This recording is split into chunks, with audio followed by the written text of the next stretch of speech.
So ayan yung gagawin natin mga kabakers, pineapple na linuto natin sa uling. May nag-request sa atin mga kabakers, kaya panoorin nyo mga kabakers, napakadali lang, saka napaka sarap luto sa uling. So ayan, ito na nga, maggawa na tayo ng ating pabalat. 1 and a half cup na third class flour, 1 and a half cup yan mga kabakers. So ilinagay ko lang dyan sa ating ataw. Ang ating asin, 1/8 tablespoon. Ang ating sugar, 1 cup. Water, 1/2 cup. So ang ating shortening, 1 tablespoon. So yan, pinagsama-sama ko lang mga kabakers. Unahin natin tunawin ang ating asukal. Ayan.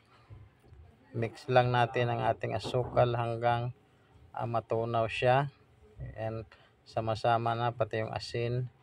Tapos sama na din natin yung ating harina. So yan, ganyan lang kadali magmasa ng ating pabalat para sa ating pineapple. So yan, pag ganito na mga kabakers, so okay na yan siya. Pwede na natin to siyang masahin mano-mano, pero bago natin masahin, maglagay muna tayo ng harina dyan para hindi siya didikit. So ayan lang, ganyan lang siya kadali.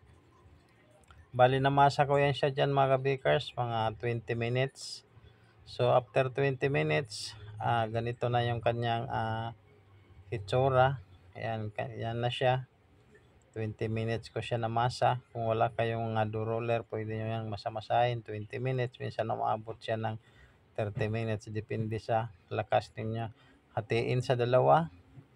Ayan, ganyan. Hatiin natin sa dalawa. Tapos, bibilogin lang natin siya. Ayan. Pagka nabilog na siya, gumamit tayo ng parilya o roller pin. Pero kung wala kayong roller pin is kahit ano dyan, pwede kayo gumamit ng baso. So ayan mga kabakers, ganyan, roller pin yan. Kung wala kayong ganyan, pwede kayo gumamit kahit ano, bote or baso. So ayan, ganyan lang yan sa kadali dahil napakalambot ang masa natin. So ganito na siya. Alagyan lang natin ng harina sa ibabaw para hindi siya didikit. So ayan, pati yung ilalim, lagyan natin ng harina. Tupi-tupiin lang natin. Ito lagyan ng shortening para hindi masunog yung ating lanera. Yung ating pineapple, pag isasalang na, lagyan natin ng shortening yung ilalim. So ayan, pag ganyan lang siya, ganyan lang siya kadali, diin-diinan lang para mawala yung mga hangin sa ilalim. So ayusin lang yung mga gilid-gilid. So ayan na, magiging ganito na siya. Ayan. So ayan mga kabakers, pagkatapos butasan natin ng tinidor yung ilalim, no? Tusukan natin ng tinidor, pero optional lang yan, pwede nang hindi.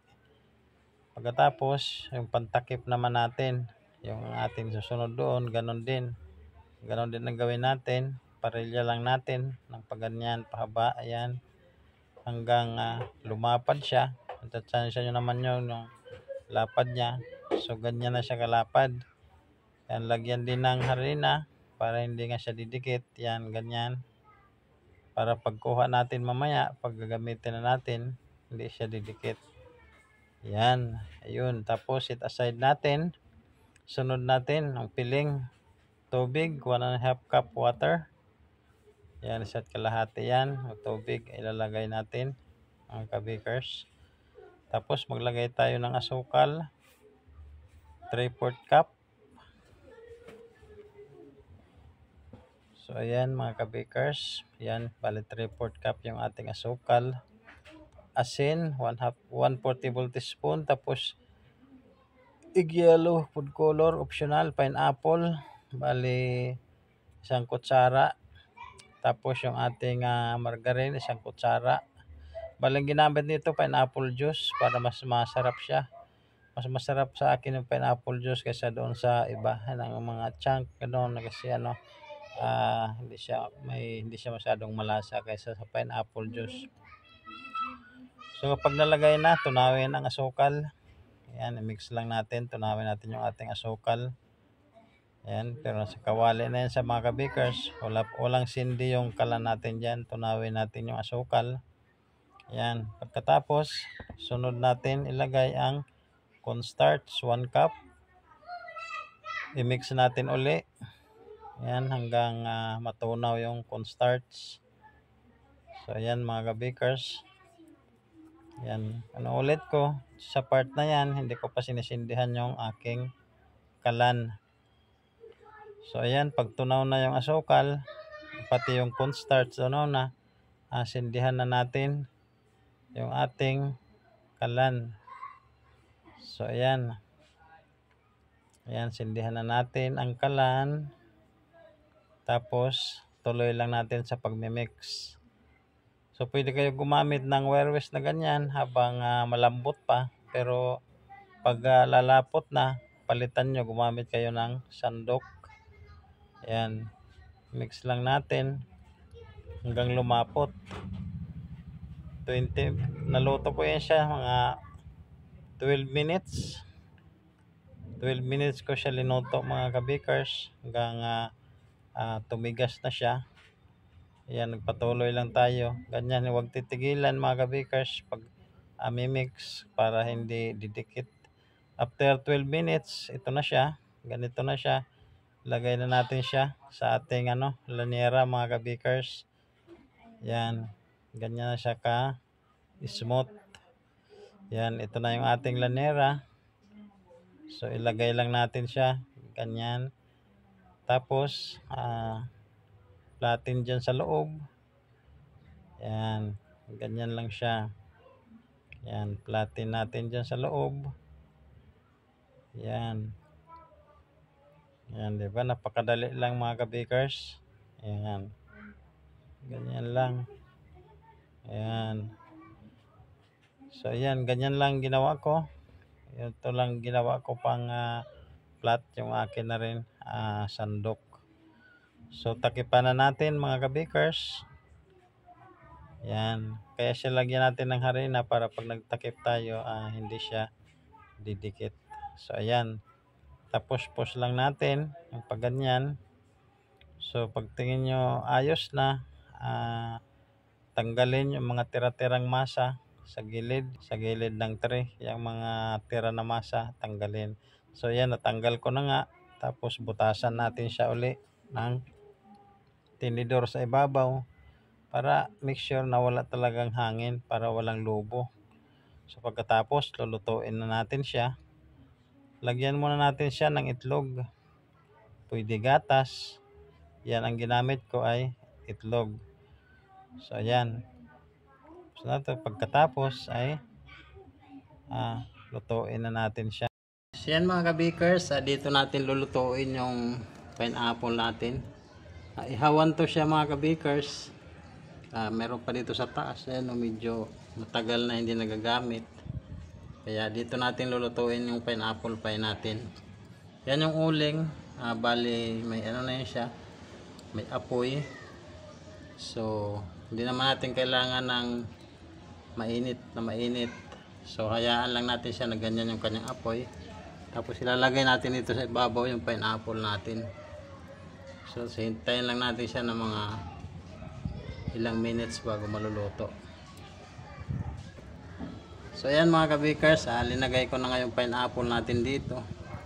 Tapos lalagyan natin dito ng sarado pati dito sa taas. So ayan mga kabikers, ito nga yung isa nating pang sarado, ganyan. Sasarado lang natin dyan.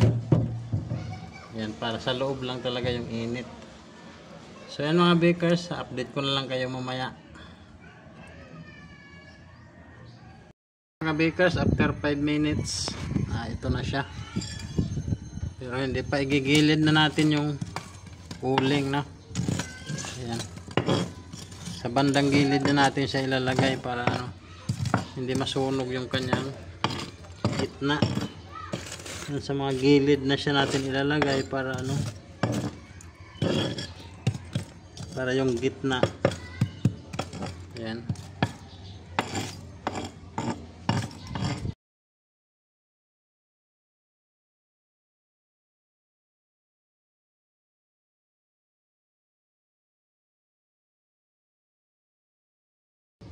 Yan, lapit-lapit na yan. Nag-golden brown na kahit paano. So yan mga bakers, ay sarado ko uli. Natin mamaya kung ilang minutes siya bago maluto. 45 minutes, luto na siya mga kabakers. Yan, okay na yung ganyan.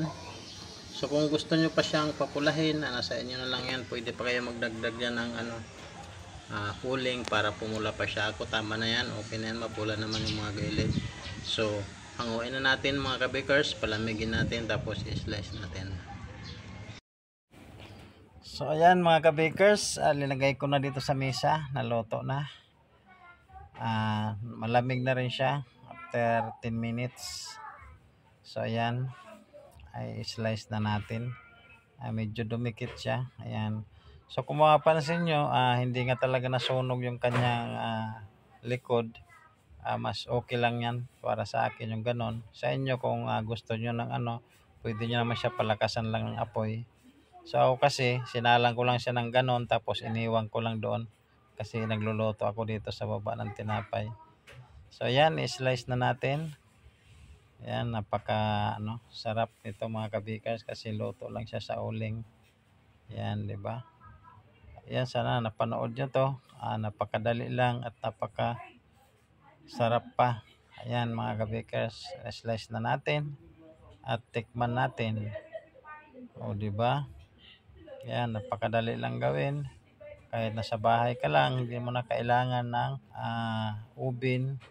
Pwede mo siyang lutuin sa uling. Hindi na kailangan ng dough roller sa paggawa ng pabalat. Pwede na nating mano-mano. Sana nagustuhan nyo itong video na to mga kabakers. At sana huwag nyo kalimutan like, share, subscribe na din.